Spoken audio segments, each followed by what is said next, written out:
अस्सलाम वालेकुम नाजरीन, पाकिस्तान खबर टीवी के प्रोग्राम माइंड गेज के साथ मैं हूं खालिद भट्टी। आज के इस प्रोग्राम में हम बात करेंगे कि मियां नवाज शरीफ जो कि मुस्लिम लीग नून के कल सदर मुंतखब हो गए, उनको किस किस्म के चैलेंजेस का सामना है और किस मुश्किलात का भी सामना है उनको, और उनकी सदारत में क्या मुस्लिम लीग नून अपनी खोई हुई मकबूलियत वापस हासिल कर पाएगी, या मुस्लिम लीग नून जो है शहरों में जो उसको बड़ा चैलेंज दरपेश है पंजाब के, क्या वो चैलेंज जो है उसके ऊपर काबू पा सकेंगे या नबर्द आजमा हो सकेंगे उससे मियां नवाज शरीफ बतौर सदर पाकिस्तान मुस्लिम लीग नून। ये आज का हमारा मौजू है जिसके ऊपर आज हम गुफ्तगू करेंगे। कल यौम तकबीर भी था, 28 मई का दिन था जब पाकिस्तान ने एटमी धमाके किए थे, और उसके बाद पाकिस्तान जो है वो एक एटमी ताकत पाकिस्तान ने होने का ऐलान कर दिया था। और मियां नवाज शरीफ उस वक्त वज़ीर आज़म थे। कल एक इश्तिहार शाया हुआ जिसमें शहबाज शरीफ साहब की ऊपर तस्वीर थी एक कोने पे, और बड़ी तस्वीरें जो थी एक मियां नवाज शरीफ की थी, दूसरी जुल्फ़िकार अली भुट्टो शहीद की थी।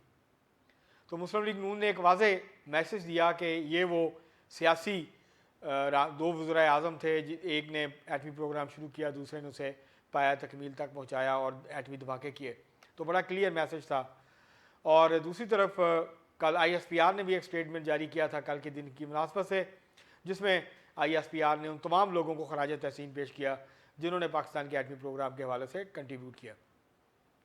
कल जो है इसीलिए मुस्लिम लीग नून ने अपना जो जनरल कौंसिल इजलास था जिसमें मियां नवाज शरीफ को सदर मुंतखब करना था, वो 28 मई का दिन रखा, क्योंकि मुस्लिम लीग नून इस दिन को क्लेम करती है। होना तो ये चाहिए कि सियासी जमातें बजाय इसके कि सियासी जमातों के दिन हों, कुछ कौमी दिन होने चाहिए, कुछ यौम स्याह होने चाहिए पूरी कौम के लिए, मुल्क के लिए, पूरे समाज के लिए, और कुछ खुशी के दिन होने चाहिए जिसको कि पूरी कौम सेलिब्रेट करे मिल के। लेकिन हमारे यहाँ तकसीम इस तरह की है कि जो बड़े दिन होते हैं जिनको कौमी दिन होना चाहिए, वो भी मखसूस सियासी जमातें उसको अपने दिन के तौर पर मनाती हैं। तो मुस्लिम लीग नून जो है वो 28 मई को सेलिब्रेट करती है। तो कल जो है वो जनरल कौंसिल का इजलास हुआ और मियां नवाज शरीफ हस्बे तवक्को बिला मुकाबला मुस्लिम लीग नून के सदर मुंतखब हो गए।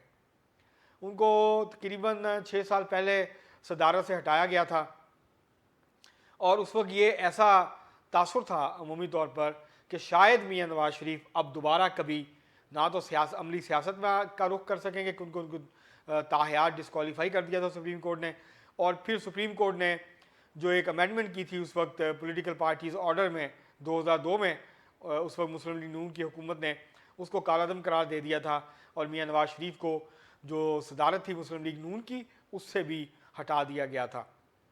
तो ऐसे लगता था कि उनका अमली सियासत का जो बाब है वो बंद हो गया। लेकिन मियां नवाज शरीफ बड़े खुशकिस्मत है इस हवाले से कि कई दफ़ा उनको इक़्तिदार से निकाला गया। उनके ऐसा लगा जैसे 12 अक्टूबर 1999 को जब जनरल मुशर्रफ ने कू किया, तो ऐसा लगा कि उनके लिए सियासत के दरवाजे अब हमेशा के लिए बंद हो गए। लेकिन उन्होंने चंद सालों के अंदर ही कम बैक किया, और उसके बाद 2013 में वो वज़ीर आज़म बने। मियां शहबाज शरीफ 2008 में ही चीफ मिनिस्टर पंजाब बन गए थे।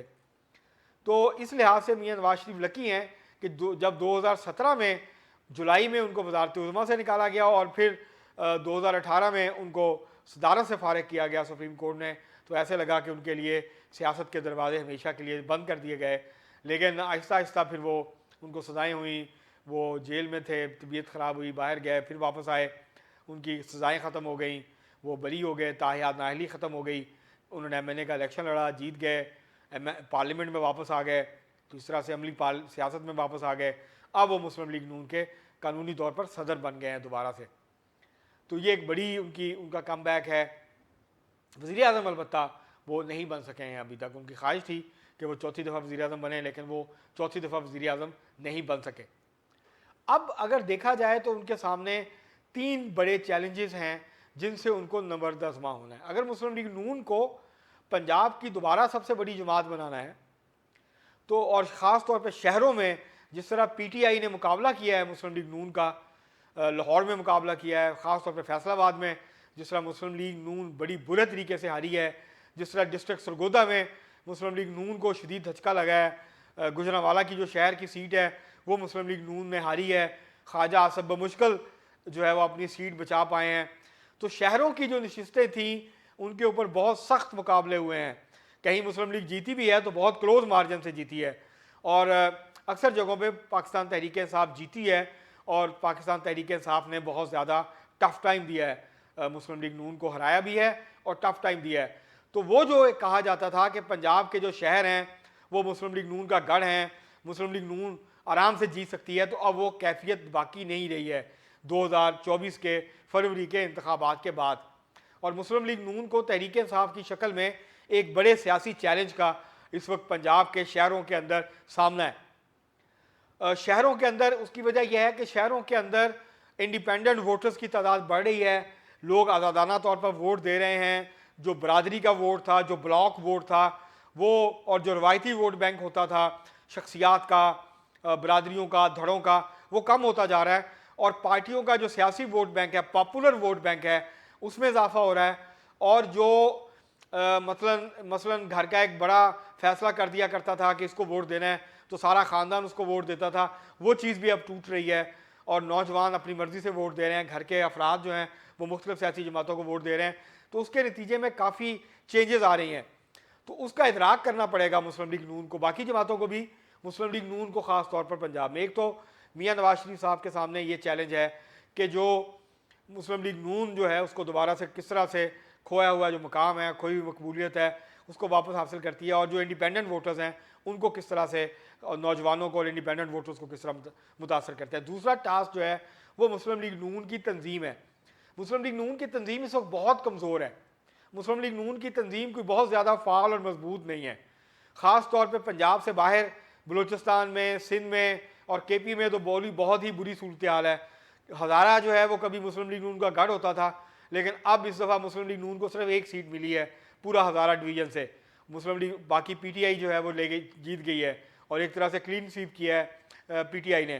तो ये इस तरह और भी कुछ इलाके होते थे जहाँ मुस्लिम लीग नून की पॉकेट्स थी, तो उनको भी काफ़ी धचका लगा है। तो मुस्लिम लीग नून की पूरे मुल्क में जो तंजीम नौ है, और पार्टी के मुर्दा घोड़े में जो जान डालने की का एक टास्क है मियां नवाज शरीफ के सामने, वो भी एक बड़ा चैलेंज है। तीसरा चैलेंज नैरेटिव का है। मुस्लिम लीग नून के पास इस वक्त कोई पॉपुलर नैरेटिव नहीं है, तहरीक इंसाफ के पास है। मुस्लिम लीग नून को एक ऐसे नैरेटिव की ज़रूरत है जैसे 2018 में वोट को इज्जत दो, मुझे क्यों निकाला, ये पॉपुलर स्लोगन्स थे, और उसका मुस्लिम लीग नून को फ़ायदा हुआ, ख़ासतौर पर वोट को इज्जत दो। अब मुस्लिम लीग नून ये छोड़ चुकी है नैरेटिव्स। अब मुस्लिम लीग नून को एक तगड़े नैरेटिव की ज़रूरत है, जिसकी बुनियाद पे वो पॉपुलर अपील जो है उसको वो बहाल कर सके पंजाब में। क्योंकि एक बात ज़हन में रखनी चाहिए नाजरीन कि पंजाब में मुस्लिम लीग नून उभरी थी, मियाँ नवाज शरीफ उभरे थे पाकिस्तान पीपल्स पार्टी के मुकाबले के अंदर।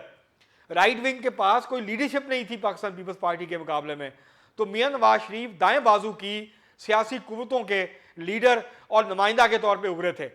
तो पंजाब में जो लोग पाकिस्तान पीपल्स पार्टी के मुखालफ होते थे वो खुद ब खुद मुस्लिम लीग नून को वोट दे दिया करते थे। उसमें मजहबी वोट भी था, दूसरे वोट भी थे। जो बरेलवी मजहबी वोट है, जो ज़्यादा मजहबी वोट है, वो अब तहरीके लब्बैक की तरफ जा चुका। तो मुस्लिम लीग नून को ये भी एक सेटबैक हुआ है, ये भी एक झटका लगा है। तो अब किस तरह से मुस्लिम लीग नून को जो है नवाज शरीफ एक पॉपुलर नैरेटिव लेके आते हैं। तीसरा जो चैलेंज है वो है नवाज शरीफ की क़यादत में जो मरकज़ी हुकूमत है और मरीम नवाज शरीफ की क़यादत में जो पंजाब हुकूमत है उसकी कारकर्दगी। अगर पाकिस्तान की मैशत बहाल नहीं होती, अगर पंजाब में रिफॉर्म्स नहीं होती और गवर्नेंस बेहतर नहीं होती, तो मुस्लिम लीग नून की जो साख है वो मज़ीद मुतासर होगी। ये भी एक बड़ा चैलेंज है जिसका मियाँ नवाज शरीफ को बतौर पार्टी सदर जो है वो सामना करना पड़ेगा, और उनको मुस्लिम लीग नून के जो मुश्किलात दरपेश हैं उससे निकालने के लिए अपना जो किरदार है वो अदा करना होगा। एक तो उनकी उम्र का भी मसला है, तजर्बा उनके पास है।